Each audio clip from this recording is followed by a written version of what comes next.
थोड़े से चक्कर आ रहे हैं, वीकनेस लग रही है, इरिटेटेड फील कर रहे हैं, हाथ पैरों में झंझनाहट हो रही है, या कई बार पेशेंट बेहोश भी हो जाती है बहुत ज़्यादा शुगर लेवल्स कम हो जाने पर, तो फिर उस टाइम पे उनको हॉस्पिटल के लिए या अपने डॉक्टर से विजिट या फिर मशवरा करने के लिए हम लोग सजेस्ट करते हैं। कि जेस्टेशनल डायबिटीज़ के कारण डिलीवरी में कॉम्प्लिकेशंस होते हैं, नॉर्मल डिलीवरी नहीं हो सकती है। जिनको जेस्टेशनल डायबिटीज़ है उनको कहीं ना कहीं शुगर बढ़ने के साथ साथ ब्लड प्रेशर बढ़ने का भी रिस्क होता है। अच्छा। ओके। और टाइम से पहले डिलीवरी का भी रिस्क होता है, जैसे हम प्री टर्म लेबर कहते हैं, मतलब लेबर जो पेन्स आ रहे हैं, लेबर स्टार्ट होने से लेके बेबी डिलीवर होने तक डिले हो जाता है क्योंकि बेबी बिग है।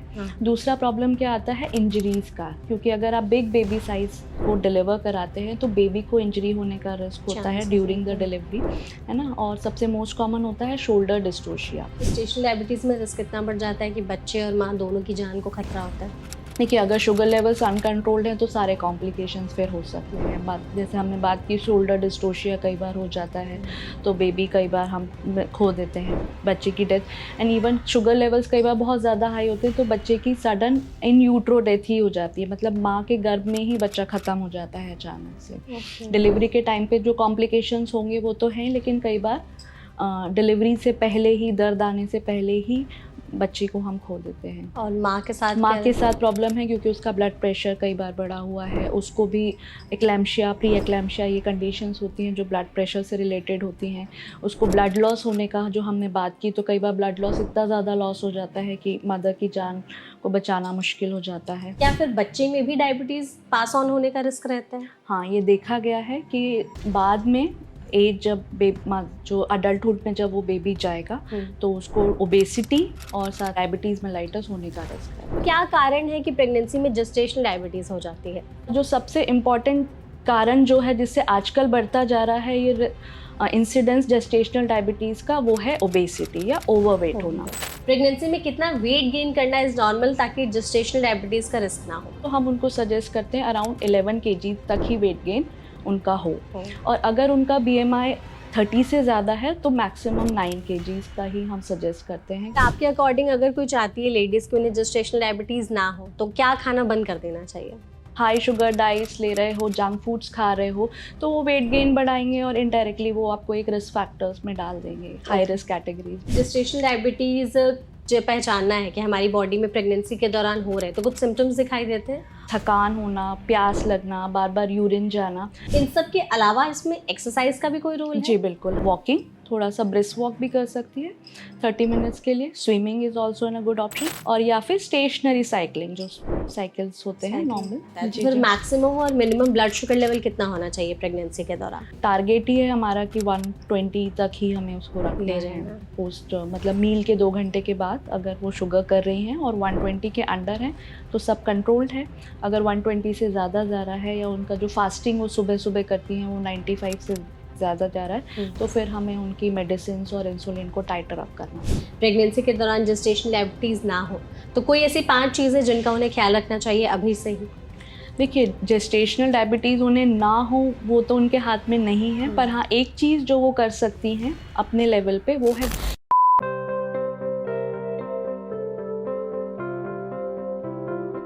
जेस्टेशनल डायबिटीज़ यानी प्रेगनेंसी के दौरान होने वाली डायबिटीज़। आपको इस बात का अंदाज़ा नहीं होगा कि इंडिया में हर 10 में से एक प्रेग्नेंट लेडी को जेस्टेशनल डायबिटीज़ की प्रॉब्लम होती है, और अभी तक इंडिया में ओवरऑल 14% महिलाएं ऐसी हैं जो प्रेगनेंसी के दौरान जेस्टेशनल डायबिटीज़ से ग्रसित हैं, लेकिन उन्हें इस बारे में अवेयरनेस ही नहीं है कि आखिर ये डायबिटीज़ होती क्यों है, क्या ऐसे कॉम्प्लिकेशंस हो जाते हैं या किस कारण से ये डायबिटीज़ प्रेगनेंसी के दौरान डेवलप कर जाती है। और बहुत सारे मामलों में इससे डिलीवरी में भी कॉम्प्लिकेशंस हो सकते हैं। तो आज के हमारे इस पॉडकास्ट में हम जेस्टेशनल डायबिटीज़ के बारे में विस्तार से बात करेंगे और जानेंगे कि आखिर इस डायबिटीज़ को कैसे कंट्रोल किया जा सकता है, कैसे प्रिकॉशंस लिए जा सकते हैं कि डायबिटीज़ हो ही ना। जिसके लिए आज हमारे साथ इस सेशन में जुड़ी हैं डॉक्टर काजल सिंह, जो कि एसोसिएट प्रोफेसर हैं ऑब्स्टेट्रिक्स और गायनेकोलॉजी डिपार्टमेंट पे NIMS medical college and hospital में। तो डॉक्टर, सबसे पहले तो सेशन में आपका बहुत बहुत स्वागत है। Thank you. तो डॉक्टर से जानेंगे जेस्टेशनल डायबिटीज़ के बारे में हर छोटी डिटेल। तो जो लेडीज प्रेगनेंसी प्लान करने वाली हैं या जिनका प्रेगनेंसी अभी चल रहा है, उनके लिए ये पॉडकास्ट काफ़ी ज़्यादा इन्फॉर्मेटिव होने वाली है, तो आप इस वीडियो को एंड तक ज़रूर देखिएगा। तो डॉक्टर विल स्टार्ट की जेस्टेशनल डायबिटीज, जैसे कि हमने बात की प्रेगनेंसी के दौरान होने वाली डायबिटीज होती है, तो ये बाकी डायबिटीज से कैसे अलग है? देखिए, इंसुलिन डिपेंडेंट डायबिटीज़ होती हैं जिनको हम डायबिटीज़ मेलाइटस बोलते हैं। इनमें दो तरीके से होती हैं, या तो हमारे शरीर में इंसुलिन डेवलप ही नहीं कर रहा है, बन ही नहीं रहा है। इंसुलिन सभी जानते हैं कि एक ऐसा हार्मोन है जो हमारे ब्लड में शुगर को रेगुलेट करता है। अगर ये बन ही नहीं रहा है तो हम इसको टाइप 1 डायबिटीज़ कहते हैं। अगर ये बन रहा है लेकिन हमारा शरीर इसके लिए सेंसिटिव नहीं है, मतलब अगर हम हल्के शब्दों में कहें तो वो इंसुलिन की बात ही नहीं मान रहा है, तो ये टाइप 2 डायबिटीज़ होती है। जेस्टेशनल डायबिटीज़ मेलाइटस को समझने के लिए हमें थोड़ा डिटेल में अगर हम बात करें तो देखिए, मदर के ब्लड में जो ग्लूकोज है, इंसुलिन उसको स्टोर करवा देगा, लेकिन हमें बेबी के लिए भी शुगर चाहिए। तो बेबी के लिए एक्स्ट्रा शुगर के लिए बेबी का जो प्लेसेंटा होता है, जिसे हम आम भाषा में खरई या कुरहन कहते हैं, वो कुछ एंटी इंसुलिन हार्मोन बनाता है ताकि ब्लड में शुगर्स थोड़े से बढ़ें और बेबी को सप्लाई मिल सके। लेकिन कई बार कुछ रिस्क फैक्टर्स की वजह से ये जो बैलेंस है इंसुलिन और एंटी इंसुलिन हार्मोन्स का, जो बेबी का प्लेसेंटा बना रहा है, ये गड़बड़ हो जाता है और मदर की शुगर लेवल्स बढ़ जाती हैं, जिसे हम जेस्टेशनल डायबिटीज़ कहते हैं। ओके, तो डॉक्टर आपने कहा कि कुछ रिस्क फैक्टर्स होते हैं जिसकी वजह से प्रेगनेंसी में जेस्टेशनल डायबिटीज डेवलप हो जाते हैं, तो क्या कारण है कि प्रेगनेंसी में जेस्टेशनल डायबिटीज हो जाती है? देखिए, इसके कुछ सबसे पहला जो रिस्क फैक्टर है वो है हम इंडियंस हैं। ये पाया गया है कि पूरे एशिया पैसिफिक एरिया में जेस्टेशनल डायबिटीज़ और नॉर्मल जो डायबिटीज़ टाइप 1 एंड टाइप 2 है उसका रिस्क ज़्यादा है। तो as a Indian first risk factor यही है, तो हम सब के पास एक रिस्क फैक्टर पहले से है। दूसरा, अगर किसी के फर्स्ट रिलेटिव्स में, फर्स्ट डिग्री रिलेटिव्स में इंक्लूडिंग मदर, फादर, उनके भाई बहनों में से किसी को डायबिटीज़ है तो वो लेडी भी रिस्क एक उसका बढ़ जाता है। दूसरा आता है कि अगर उनको पिछली प्रेगनेंसी में जेस्टेशनल डायबिटीज़ है तो इस बार दोबारा होने के रिस्क बढ़ जाते हैं।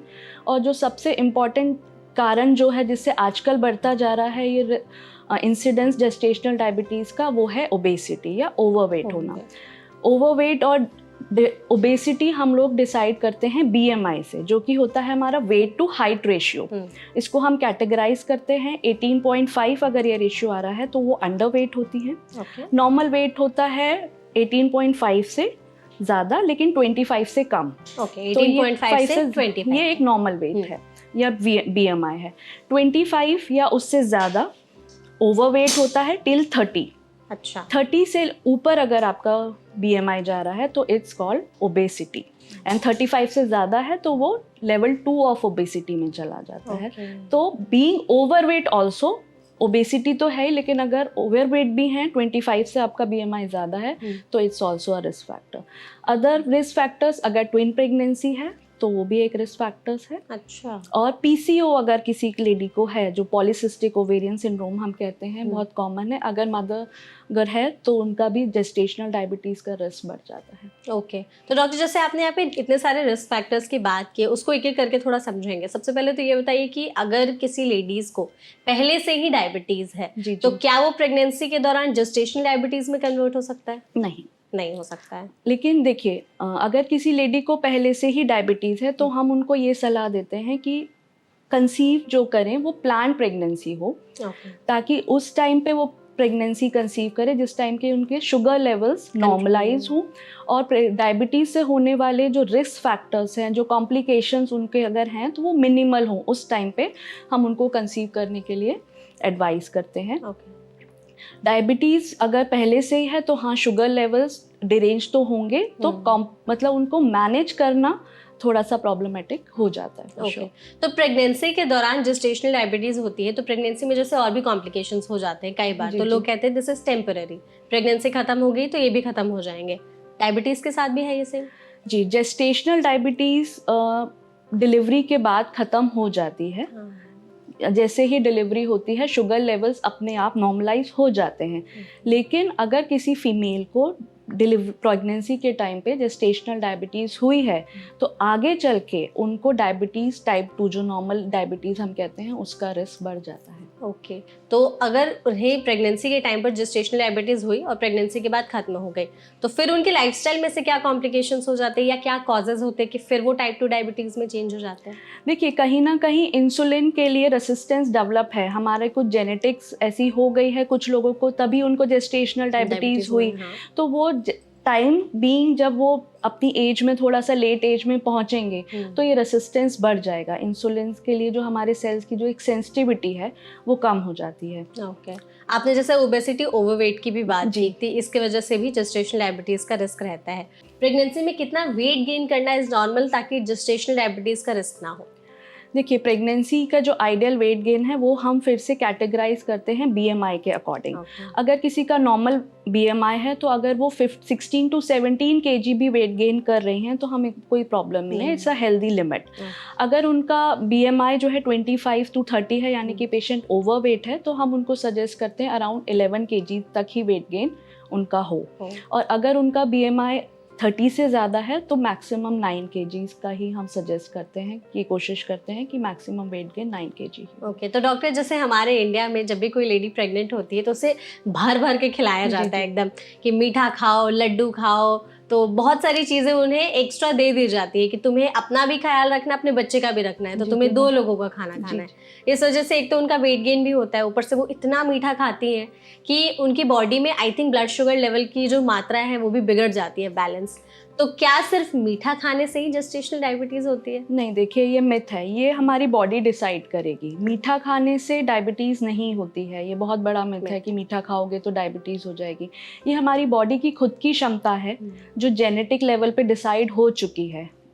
तो अगर किसी की इंटॉलरेंस होने वाली है तो वो थोड़ा मीठा नहीं भी खाएगी तो उसके जो नॉर्मल कार्बोहाइड्रेट्स हैं वो भी हाई शुगर कॉज करेंगे। और अगर किसी को नहीं होने वाली है, अगर उसके बॉडी की जो इंसुलिन की जो सेंसिटिविटी है वो अच्छी है, तो वो कितना भी मीठा खाए वो टॉलरेट कर जाएगी। ओके, तो अगर जैसे किसी की फैमिली हिस्ट्री में डायबिटीज नहीं है, किसी का कोई ओवरवेट भी नहीं है, वेट भी नॉर्मल है, उसके बावजूद भी अगर उन्हें जेस्टेशनल डायबिटीज हो रही है तो क्या फिर रिस्क फैक्टर्स? देखिए, मैंने कहा कि हमने पहले डिस्कस किया था कि being an Indian is already a risk factor. तो हमारी एथनिसिटी जो हम चेंज नहीं कर सकते वो रिस्क फैक्टर है। हमारा जेनेटिक जो स्ट्रक्चर है वो कहीं ना कहीं ऐसा है कि हम रिस्क पे ही हैं।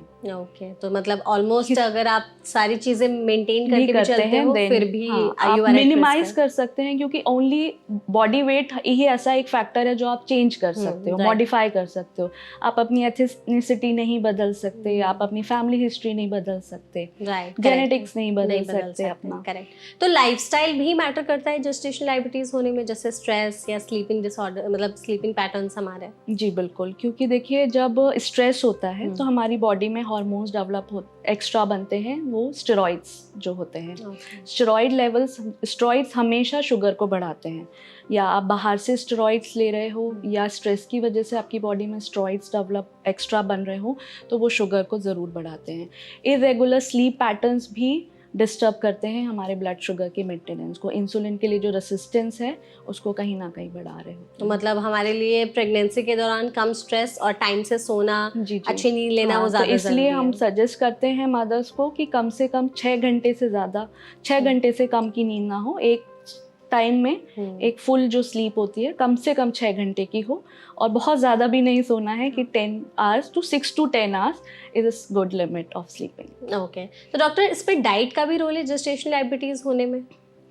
देखिए, डाइट का मैंने जैसे बताया कि अगर वो डेवलप होनी है, इंटॉलरेंस, शुगर लेवल्स बढ़ने हैं तो नहीं। हाँ, लेकिन आप इनडायरेक्टली कहीं ना कहीं अगर आप हाई शुगर डाइट्स ले रहे हो, जंक फूड्स खा रहे हो, तो वो वेट गेन बढ़ाएंगे और इनडायरेक्टली वो आपको एक रिस्क फैक्टर्स में डाल देंगे, हाई रिस्क कैटेगरीज में। तो फिर आपके अकॉर्डिंग अगर कोई चाहती है लेडीज की उन्हें जेस्टेशनल डायबिटीज ना हो तो क्या खाना बंद कर देना चाहिए? ऐसा कुछ भी नहीं है कि जो ना खाने से जो है उनकी जेस्टेशनल डायबिटीज़ के लिए बच जाए। हाँ, लेकिन हम सब जानते हैं कि अगर हम हेल्दी ईटिंग कर रहे हैं, हम सबको पता है कि क्या हेल्दी है क्या अनहेल्दी है। वी ऑल नो कि जंक फूड्स नहीं खाने चाहिए, किसी को भी नहीं खाने चाहिए, तो अवॉइड करने चाहिए। ओके, तो अगर जैसे जेस्टेशनल डायबिटीज़ पहचानना है कि हमारी बॉडी में प्रेगनेंसी के दौरान हो रहे हैं, तो कुछ सिम्टम्स दिखाई देते हैं? अनफॉर्चुनेटली जेस्टेशनल डायबिटीज़ के कोई ऐसा स्पेसिफिक सिम्टम्स नहीं होते हैं। ज़्यादातर एसिम्प्टोमेटिक ही रहते हैं, मतलब उनको कोई सिम्टम्स नहीं पता चलते हैं। किसी को आते भी हैं, जैसे कि थकान होना, प्यास लगना, बार बार यूरिन जाना, तो लगता है कि ये तो प्रेगनेंसी के ही सिम्टम्स होंगे, तो वो इतनी ईजिली पकड़ में नहीं आ पाता है। ओके, तो अगर किसी को जानना है कि उन्हें जेस्टेशनल डायबिटीज नहीं है तो कोई टेस्ट है प्रेगनेंसी के दौरान? जी, बहुत सारे टेस्ट हैं, अलग अलग सोसाइटीज़, जैसे अमेरिकन डायबिटीज़ एसोसिएशन है, WHO है, हमारे इंडिया का डिप्सी है, that is diabetes in pregnancy society of India. इन सब के अलग अलग क्राइटेरियाज़ हैं डायबिटीज़ ऑफ जेस्टेशनल डायबिटीज़ को डिटेक्ट करने के। आजकल हम जो फॉलो करते हैं वो डिप्सी क्राइटेरिया होता है, क्योंकि वो सिंपल होता है एंड ईजी फॉर पेशेंट होता है। तो उसमें क्या फिर टेस्ट किए जाते हैं लेडीज़ को? देखिए, अगर बहुत ज़्यादा रिस्क फैक्टर नहीं है, एक ही रिस्क फैक्टर है बीइंग एन इंडियन, तो हम यूजुअली 24 to 28 वीक्स यानी कि 5.5 से 6.5 महीने के बीच में ये टेस्ट करते हैं। इसमें हम प्रेगनेंसी के 5.5 से 6 महीने के बीच में इसमें हम मदर को ये सजेस्ट करते हैं कि उनको 75 gram of glucose, 75 gram glucose उनको 300 ml पानी में मिला के पीना है डेली। नहीं, एक टाइम जिस दिन अच्छा, उनको टेस्ट करना है अच्छा, उस दिन ओके। उनको 75 ग्राम ग्लूकोज 300 ml पानी में हम उनको पीने की सलाह देते हैं। और वो कहते हैं कि 5-10 मिनट में पी लें और वो टाइम नोट कर लें जितने बजे उन्होंने पिया। उसके 2 घंटे के बाद उनके शुगर लेवल्स चेक कराए जाते हैं। उसके पहले कुछ खाना होता है? ये टेस्ट खाने पीने से रिलेटेड नहीं हो सकता, इसके लिए खाली पेट की ज़रूरत नहीं होती। अगर पेशेंट ने खाया हुआ है तो कोई दिक्कत नहीं होती है। अब इसमें क्या होता है, पेशेंट का सवाल होता है 75 ग्राम हमें कैसे पता चलेगा। तो अगर क्लिनिक्स पे है तो हम लोगों के पास यूजुअली मेजरिंग कप्स होते हैं, तो जो हम बता देते कि उनको हम दे देते हैं। अदरवाइज हम क्या करते हैं, पेशेंट को बोलते हैं कि 100 ग्राम का जो डब्बा आता है ग्लूकोज का, नॉर्मली अवेलेबल होता है, उसमें से 5 जो टीस्पून्स होते हैं, हीप ना हो ज़्यादा, निकाल दें। तो 5 ग्राम का एक होता है तो 5 निकाल दिया, 25 बाहर हो गया, बचा हुआ 75। तो थोड़ा सा ऑलमोस्ट इतना वो हो जाता है। दूसरी प्रॉब्लम इस टेस्ट के साथ थोड़ा सा कई बार क्या आता है, क्योंकि देखिए 75 ग्राम ग्लूकोज आपने ऑलमोस्ट 300 ml में मिलाया तो बहुत मीठा हो जाता है। तो पेशेंट को कई बार वॉमिटिंग हो जाती है इतना ज़्यादा मीठा पानी पीने से। तो उस कंडीशन में हमको ये पता करना होता है कि पेशेंट को जो वॉमिटिंग हुई है वो पानी पीने के आधे घंटे के अंदर हुई है या बाद में। अगर अंदर हो गई, मतलब 30 मिनट्स में ही उसको वॉमिटिंग हो गई, तो फिर हम टेस्ट अबंडन कर देते हैं कि बाद में करेंगे, क्लिनिक डॉक्टर के पास जाके या लैब में जाके प्रॉपर्ली दोबारा कराएंगे।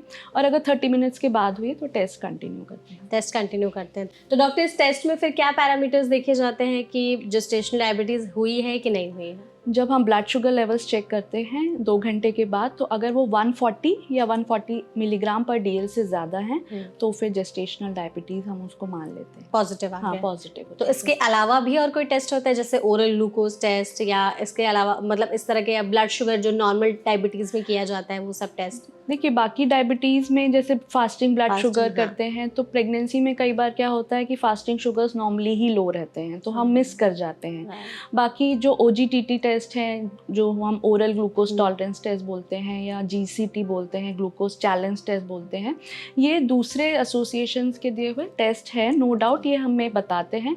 लेकिन उनके साथ क्या होता है ना, मल्टीपल टाइम लेना पड़ता है। जैसे OGTT है, उसमें 4 सैंपल्स लेने पड़ेंगे, फास्टिंग भी लेना पड़ेगा, फिर आप पेशेंट को ग्लूकोज पिलाओगे, फिर 1 आवर 2 आवर 3 आवर करोगे, तो वो मल्टीपल टाइम पेशेंट को सैंपल देना पड़ जाता है। तो जो आप टेस्ट बता रहे हो उसमें सिर्फ सिंगल टेस्ट होता है और फास्टिंग की भी जरूरत नहीं होती है। तो अगर टेस्ट जैसे कि मतलब किया जाता है, तो आपने कहा था प्रेगनेंसी के 24th वीक, 24 से 28 वीक्स में किया जाता है नॉर्मली। लेकिन अगर पेशेंट को हाई रिस्क है या फिर पिछली बार उनको जेस्टेशनल डायबिटीज हो चुकी है, तो हम उनको फर्स्ट विजिट में ही ये टेस्ट की सलाह देते हैं। अगर नेगेटिव आया है तो 24-28 पे तो करेंगे ही, दोबारा करेंगे। और अगर उसी टाइम पॉजिटिव गया तो फिर उसी टाइम से उनका मैनेजमेंट स्टार्ट होगा।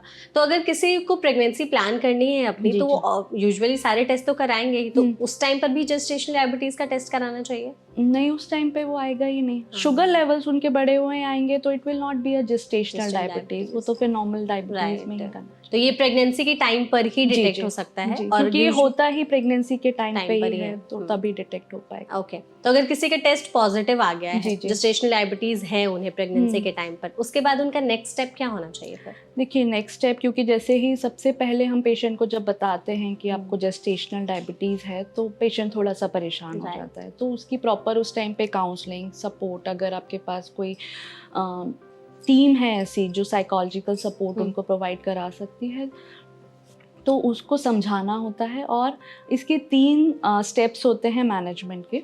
पहला होता है डाइटरी मॉडिफिकेशन, जिसको हम मेडिकल न्यूट्रिशन थेरेपी कहते हैं। अगर बहुत ज़्यादा हाई शुगर्स नहीं आए हैं और हमें लगता है कि पेशेंट के पास अभी टाइम भी है, अभी बहुत ज़्यादा कोई कॉम्प्लिकेशन डेवलप नहीं हो रहा है, तो हम सिर्फ उनको एक डाइट चार्ट बताते हैं और डाइट चार्ट फॉलो करने को कहते हैं। डाइट चार्ट डिपेंड करता है पेशेंट का वेट कितना है और उनकी लाइफस्टाइल कैसी, सिडेंट्री है, मॉडरेट है, हेवी है, किस टाइप का वर्क वो करती हैं, उस पर हम डाइट बनाते हैं प्रेगनेंसी में। फिर वो सब को कैलकुलेट करके हम कैलोरीज काउंट करते हैं। अब क्योंकि देखिए हम वेट लॉस नहीं कराना चाहते, हमें वेट गेन भी कराना है, जो कि एक हेल्दी वेट गेन हो। हमें कैलोरीज तो देनी ही है उतनी, लेकिन फिर कैसे करें कि शुगर्स भी ना बढ़े। तो इट्स इम्पॉर्टेंट कि आप उस कैलोरी को ब्रेक करें। अच्छा, जैसे अगर आप ब्रेकफास्ट में अगर पेशेंट की रिक्वायरमेंट है कि 4 इडली खिलाना है, तो हम उसको सजेस्ट करते हैं कि 2 अभी खा लो, 2 घंटे के बाद खा लो। तो हमने क्या किया, शुगर एकदम से बढ़ने नहीं दिया, थोड़ा सा बढ़ा, फिर 2 घंटे में वो कंट्रोल होके नीचे आया, फिर हमने उनको 2 इडली दिया तो नॉर्मल हुआ। तो कैलोरीज तो गया पेशेंट के पास पूरा, लेकिन शुगर लेवल्स इंक्रीज नहीं होने दिए। तो ब्रेक ऑफ मील करना पड़ता है, फ्रीक्वेंट स्मॉल मील्स जिसे हम कहते हैं। तो 2 वीक्स के लिए हम ये पेशेंट को करवाते हैं मॉनिटरिंग। उसके बाद हम देखते हैं, हमारा जो टारगेट होता है कि हमें कितना रखना है। अगर फास्टिंग, क्योंकि मॉनिटरिंग फिर बाद में जो होगी वो उससे होगी, फास्टिंग कराएंगे हम पेशेंट की। It should be less than 95 से कम अगर फास्टिंग चल रही है, वी आर हैप्पी। अगर खाना खाने के 2 घंटे बाद उनकी ब्लड शुगर 120 से कम हो रही है, देन वी आर हैप्पी। और अगर उससे ज़्यादा हो गई तो? उससे अगर ज़्यादा होगी तो हमें लेवल अप करना पड़ेगा अपना मैनेजमेंट। अगर डाइट से मैनेज हो रही है तो जब तक मैनेज होगी वी विल डू दिस। अगर डाइट से मैनेज नहीं हो रही है तो आइडियल चॉइस इंसुलिन होता है। अच्छा। लेकिन कई ओरल मेडिसिन भी हैं, जैसे मेटफॉर्मिन, वो भी दिए जाते हैं। और उस पर अगर कंट्रोल होती है, तो अगर पेशेंट इंसुलिन नहीं लेना चाहता है तो हम फिर उनको फिर वही मेटफॉर्मिन सजेस्ट करते हैं। और भी आजकल नई मेडिकेशंस हैं जो सेफ़ हैं, सजेस्टेबल हैं, और फिर हम उनको रेगुलर मॉनिटरिंग पे रखते हैं। ओके, आपने कहा कि डाइटरी चेंजेस करते हैं, उससे कंट्रोल नहीं हुआ है तो फिर मेडिकेशंस और देन इंसुलिन पर जाते हैं। इन सब के अलावा इसमें एक्सरसाइज का भी कोई रोल है? जी बिल्कुल, हम पेशेंट को साथ में ये भी, जब डाइट सजेस्ट कर रहे होते हैं उसी टाइम हम पेशेंट को सजेस्ट करते हैं light to moderate exercises for 30 minutes a day, जिसमें आप इंक्लूड कर सकते हो वॉकिंग, थोड़ा सा ब्रिस्क वॉक भी कर सकती है 30 मिनट्स के लिए। Swimming is also an a good option pregnancy में। हाँ, प्रेगनेंसी में swimming is not a risk और नॉट अ प्रॉब्लम। अगर patient is good in swim, सीखना नहीं है अभी, पर अगर आपको पहले से आता है तो you can go for swimming. It's a very good exercise for pregnancy.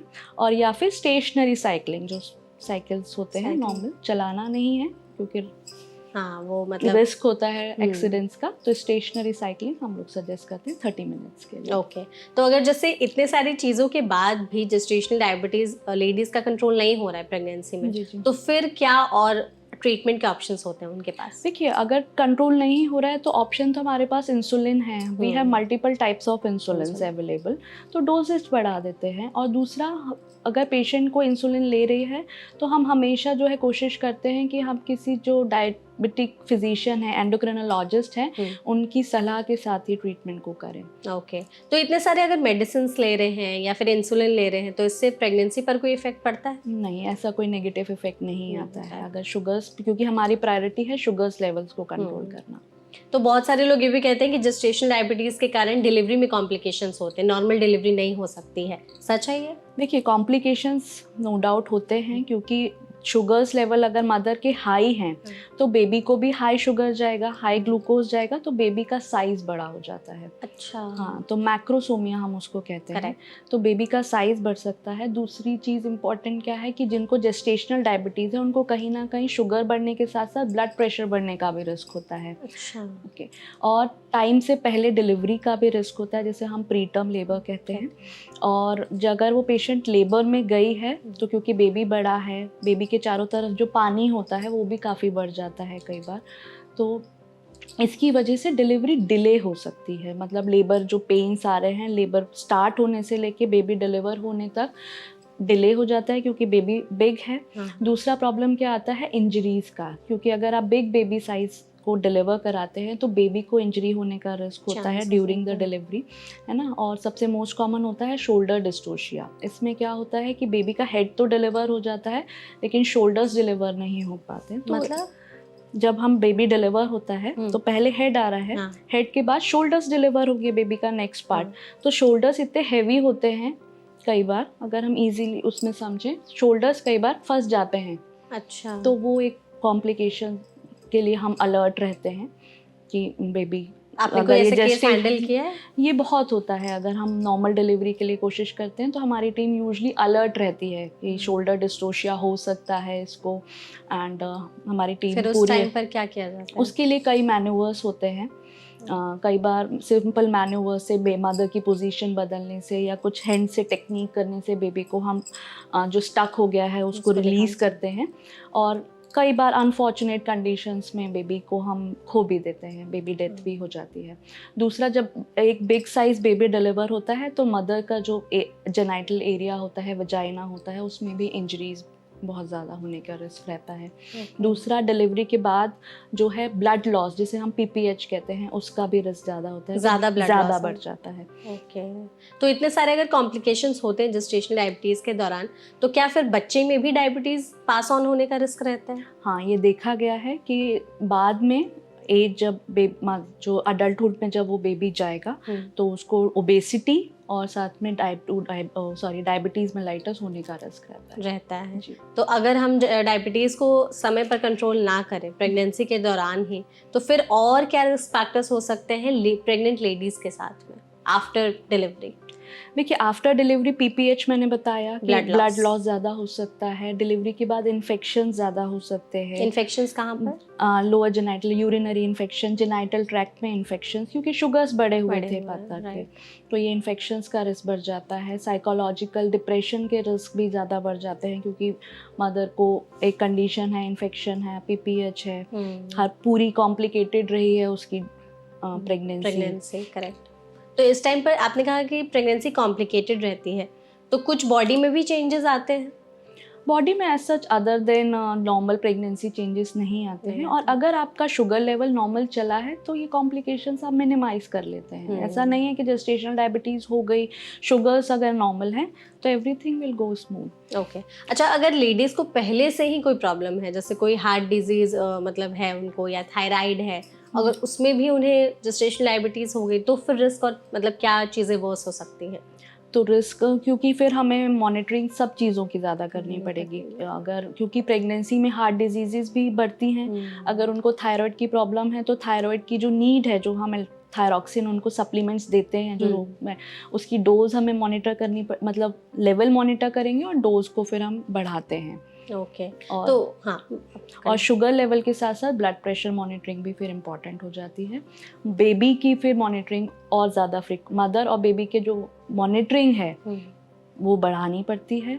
और एक फिर टीम वर्क ज़्यादा इम्पॉर्टेंट हो जाता है। अगर वो कार्डियोवास्कुलर है तो हम चाहेंगे कि कोई कार्डियोलॉजिस्ट या फिजिशियन हमारे पेशेंट को देखे, उसकी केयर में इन्वॉल्व हो। अगर एंडोक्रिनोलॉजिकल डबल प्रॉब्लम है तो एंडोक्रिनोलॉजिस्ट, जो डायबिटिक फिजिशियंस या हार्मोन फिजिशियंस हम कहते हैं, उनकी भी मदद हम लेते हैं ताकि पेशेंट के वेलबींग के लिए।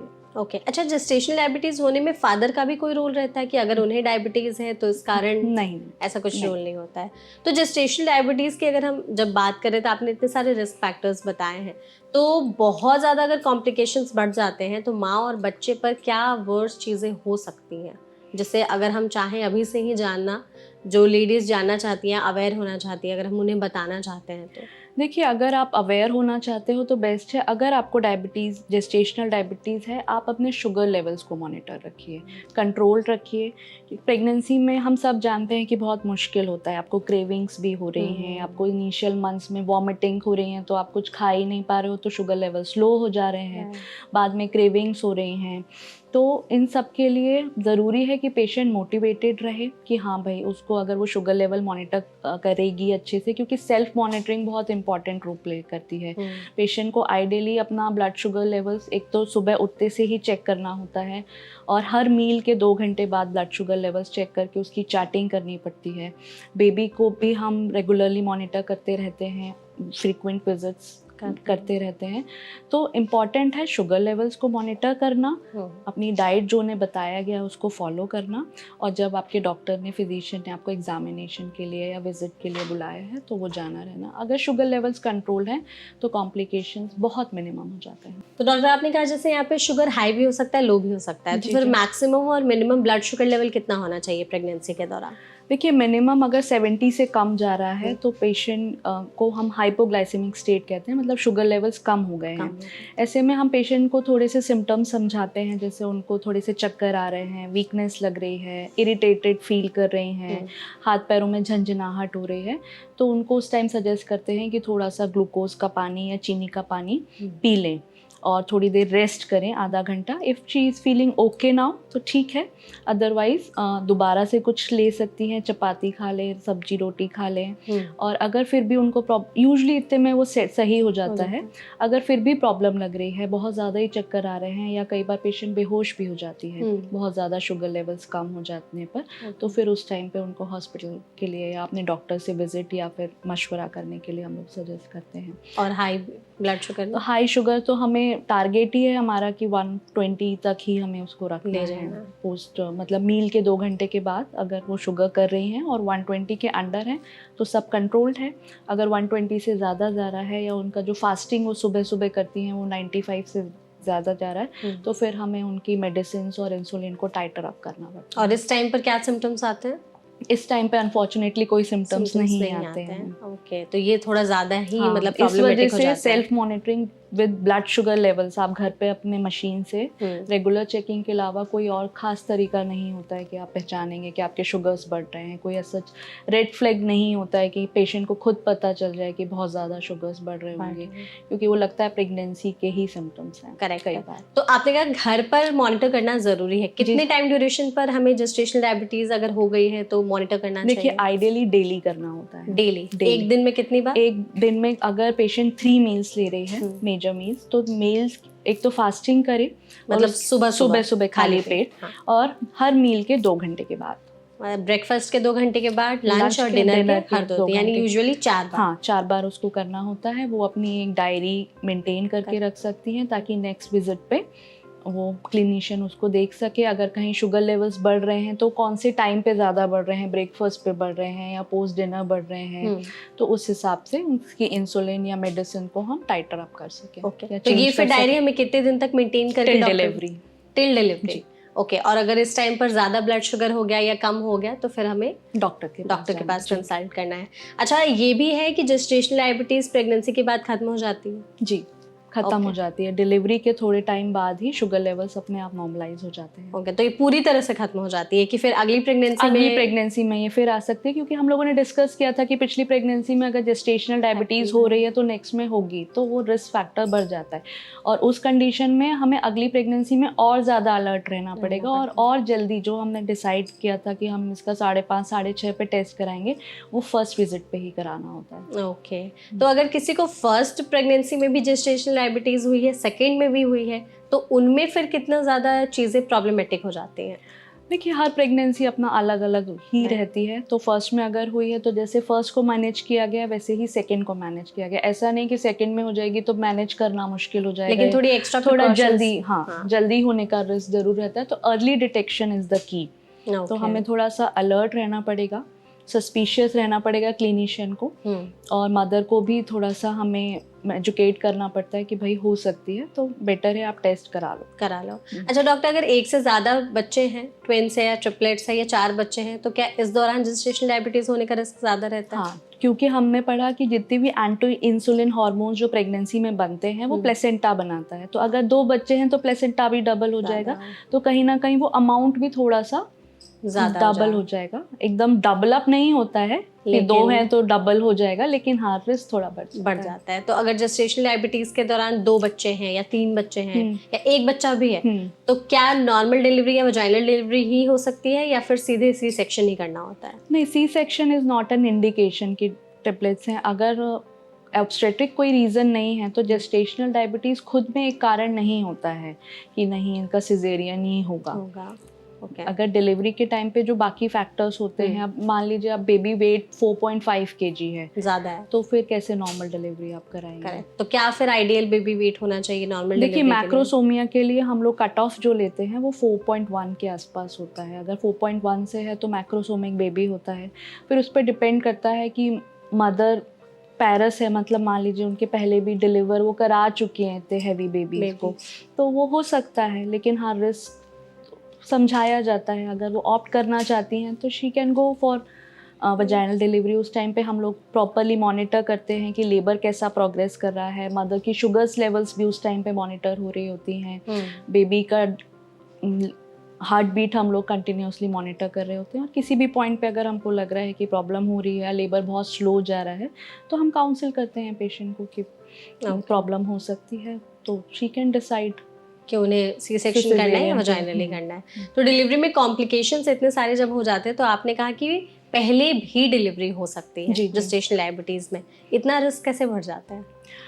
इसलिए बढ़ जाता है क्योंकि बेबी एक तो बिग साइज हो जाता है, दूसरा कई क्या होता है कि बेबी के आसपास का जो पानी होता है, जिसको हम एमनियोटिक फ्लूइड कहते हैं, वो भी बढ़ जाता है। दूसरा, डायबिटीज़ की वजह से जो बॉडी में नॉर्मल प्रोसेस, इन्फ्लेमेटरी प्रोसेस एक होती है, वो बढ़ी हुई होती है शुगर्स लेवल्स की वजह से। कई जो केमिकल लेवल्स थोड़े से अप एंड डाउन होते हैं, तो बेबी का डिलीवर पहले होने के चांसेस हैं, क्योंकि यूट्रस ओवर एक्सपैंड हो रहा है ना। तो बेबी है तो अभी 8 मंथ्स का या 7 मंथ का, लेकिन मदर का यूट्रस हो गया है 9 मंथ का। अच्छा। तो एक रिस्क फैक्टर्स होता है, लेकिन mainly it's on chemical level also कि जो है हो जाता है। और कई बार कॉम्प्लिकेशंस इतने हो जाते हैं, मदर को डायबिटीज़ बहुत ज़्यादा है, डायबिटीज़ के साथ साथ ब्लड प्रेशर की भी प्रॉब्लम हो गई है, तो कई बार हमें भी कराना पड़ता है अर्ली डिलीवरी। ओके, तो अर्ली डिलीवरी में फिर बच्चे को कोई कॉम्प्लिकेशन होता है? हाँ, देखिए, बच्चे को सबसे ज़्यादा डिलीवरी के बाद 2 प्रॉब्लम्स होने का डर रहता है। एक तो रेस्पिरेटरी डिस्ट्रेस, बच्चे को सांस लेने में दिक्कत आने का रिस्क रहता है। लंग्स डेवलप नहीं हुए? हाँ, लंग्स डेवलप नहीं होते हैं, अर्ली में यूजली नहीं होते हैं। और डायबिटिक मदर के तो बेबी के लंग्स और भी लेट डेवलप होते हैं, नॉर्मल से भी थोड़ा सा 1-1.5 हफ्ता लेट ही डेवलप हो रहे होते हैं। तो उस टाइम पे बेबी को दिक्कत होती है। दूसरा जो रिस्क होता है वो होता है हाइपोग्लाइसीमिया का। हाइपोग्लाइसीमिया फॉर द बेबी, मतलब बेबी के शुगर लेवल्स कम हो जाते हैं।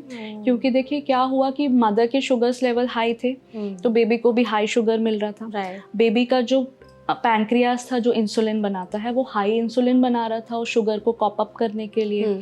तो जैसे ही कॉर्ड कट हुआ, शुगर्स तो ख़त्म हो गया सप्लाई, लेकिन अभी भी इंसुलिन ज़्यादा है बेबी के बॉडी में, तो वो क्या करेगा, शुगर लेवल्स को बहुत ज़्यादा कम कर देगा। उससे फिर क्या? तो बेबी को शुगर लेवल्स बहुत कम हो जाते हैं, तो बेबी को बहुत ज़्यादा सिम्टम्स आते हैं, न्यूरोलॉजिकल सिम्टम्स आ सकते हैं, सीजर्स हो सकते हैं, epilepsy is another type of seizures. हाँ, लेकिन कई कॉम्प्लिकेशंस बाद में जाके डेवलपमेंट डिसऑर्डर्स वगैरह का भी रिस्क रहता है कि बेबी माइलस्टोन्स अचीव नहीं कर पा रहा है, या उसको साइकोलॉजिकल कुछ कंडीशंस डेवलप हो रही हैं। तो इसीलिए जब भी कोई हम जेस्टेशनल डायबिटीज़ की मदर को डिलीवर करा रहे होते हैं, तो हम अपनी पीडियाट्रिक टीम को अलर्ट कर देते हैं कि मदर हैज़ द डायबिटीज़। सो वो पूरा मॉनिटर करते हैं बेबी को, और अगर उनको लग रहा है कि शुगर लेवल्स कम हो सकते हैं, तो वो लोग एक टॉप फीड या फिर एंटेरिक फीड्स अपने लेवल पे शुगर बेबी को देते हैं। ओके, तो क्या ऐसा भी है कि जेस्टेशनल डायबिटीज़ में रिस्क इतना बढ़ जाता है कि बच्चे और माँ दोनों की जान को खतरा होता है? देखिए, अगर शुगर लेवल्स अनकंट्रोल्ड हैं तो सारे कॉम्प्लिकेशंस फिर हो सकते हैं। जैसे हमने बात की, शोल्डर डिस्टोशिया कई बार हो जाता है, तो बेबी कई बार हम खो देते हैं, बच्चे की death. And even sugar levels कई बार बहुत ज़्यादा हाई होते हैं, तो बच्चे की सडन इन यूट्रो डेथ ही हो जाती है, मतलब माँ के गर्भ में ही बच्चा ख़त्म हो जाता है अचानक से। डिलीवरी के टाइम पे जो कॉम्प्लिकेशंस होंगे वो तो हैं, लेकिन कई बार डिलीवरी से पहले ही, दर्द आने से पहले ही बच्चे को हम खो देते हैं। और माँ के साथ प्रॉब्लम है, क्योंकि उसका ब्लड प्रेशर कई बार बढ़ा हुआ है, उसको भी एक्लैम्शिया, प्री एक्लैम्शिया, ये कंडीशंस होती हैं जो ब्लड प्रेशर से रिलेटेड होती हैं। उसको ब्लड लॉस होने का जो हमने बात की, तो कई बार ब्लड लॉस इतना ज़्यादा लॉस हो जाता है कि मदर की जान को बचाना मुश्किल हो जाता है। और इंजरीज़ कई बार इतनी ज़्यादा हो जाती हैं मदर को और बेबी को, जिसकी वजह से मदर की मॉर्बिडिटी बढ़ जाती है, प्रॉब्लम्स बढ़ जाती हैं। इन्फेक्शंस, कई बार सब कुछ सही चला गया लेकिन इन्फेक्शन डेवलप हो गया, तो कई बार मदर सेप्टिसीमिया में चली जाती है, सेप्टिक शॉक्स में चली जाती है, आईसीयू में कॉम्प्लिकेट जाती है, तो वो एक सब चीज़ें हैं कि कई बार मदर की लाइफ भी एट रिस्क हो जाती है। ओके, तो डॉक्टर प्रेगनेंसी के बाद डिलीवरी हो गई, प्रेगनेंसी खत्म हो गई, तो उस टाइम पर फिर जेस्टेशनल डायबिटीज़ के पैरामीटर्स को चेक करना कितना ज़रूरी है? देखिए, यूजुअली हम लोग डिलीवरी के बाद जो है 6 to 13 वीक्स के बीच में हम लोग पेशेंट के ब्लड शुगर्स चेक कराते हैं कि ओके। अगर वो नॉर्मल है हम्म। तो इट्स ओके, लेकिन फिर भी हम मदर को काउंसिल करते हैं कि देखिए रिस्क तो अब बढ़ ही गया है डायबिटीज़ होने का, तो ईयरली आप एक बार अपने आप को स्क्रीन करा लें कि कहीं शुगर लेवल्स बढ़ तो नहीं रहे हैं। लाइफस्टाइल मॉडिफिकेशंस रखें ताकि आप जो रिस्क है उसको डिले कर सकें। राइट, ये सारी चीज़ें। तो अगर कोई चाहता है, कोई प्रेग्नेंट लेडी हमारे वीडियो देख रही है, वो चाहती है कि उन्हें प्रेगनेंसी के दौरान जेस्टेशनल डायबिटीज़ ना हो, तो कोई ऐसी 5 चीज़ें जिनका उन्हें ख्याल रखना चाहिए अभी से ही? देखिए, जेस्टेशनल डायबिटीज़ उन्हें ना हो वो तो उनके हाथ में नहीं है, पर हाँ एक चीज़ जो वो कर सकती हैं अपने लेवल पे वो है हेल्दी लाइफस्टाइल। उसमें डाइट, कैलोरीज इनटेक आप जो ले रहे हैं वो रेगुलराइज होना चाहिए। ओके, उसके बाद आप एक माइल्ड टू मॉडरेट लेवल की एक्सरसाइजेज 30 मिनट्स और डे आप इंक्लूड करें अपने लाइफस्टाइल में। प्रॉपर स्लीप लें और स्ट्रेस, देखिए स्ट्रेस को भी आप हटा नहीं सकते। अगर लाइफ में स्ट्रेस आ गया है तो आपको डील करना पड़ेगा उसको, लेकिन तो स्ट्रेस में आप ओवर ईटिंग ना करें, अल्कोहलिज्म ना लें या फिर स्मोकिंग वगैरह ना करें। तो उसको एक बेटर पॉजिटिव तरीके से उसको डील करें। तो डॉक्टर, आपने बहुत ही अच्छे तरीके से बताया कि अगर कोई लेडीज चाहती है उन्हें जेस्टेशनल डायबिटीज़ ना हो प्रेगनेंसी के दौरान, हेल्दी प्रेगनेंसी, हेल्दी बेबी चाहती हैं वो, तो किन फैक्टर्स का उन्हें ध्यान रखना होता है। तो आई होप आपने सेशन को इस टाइम पर एंजॉय किया होगा। श्योर, बिल्कुल बिल्कुल। थैंक यू सो मच इस सेशन में आप हमारे साथ जुड़ी, and thank you so much audience, इस वीडियो को आपने एंड तक देखा। इसे उन लोगों के साथ शेयर ज़रूर करिएगा जो प्रेगनेंसी प्लान करने वाले हैं या जो लेडीज़ इस वक्त प्रेग्नेंट हैं, तो उन्हें इस बात को लेकर के अवेयरनेस रहेगी कि जेस्टेशनल डायबिटीज़ जैसी भी कोई चीज़ होती है उसमें क्या रिस्क फैक्टर्स हो सकते हैं, क्या कारण हो सकते हैं और इससे बचने के लिए हम क्या कर सकते हैं, और सबसे ज़रूरी चीज़ कि इसे कंट्रोल कैसे किया जाए। तो आई होप आपके लिए वीडियो इन्फॉर्मेटिव रही होगी। Thank you so much. इस तरह के और भी हेल्थ रिलेटेड पॉडकास्ट के लिए हमारे चैनल को सब्सक्राइब करना बिल्कुल भी मत भूलिएगा। कॉमेंट सेक्शन में अपना फीडबैक भी ज़रूर दीजिएगा। Thank you.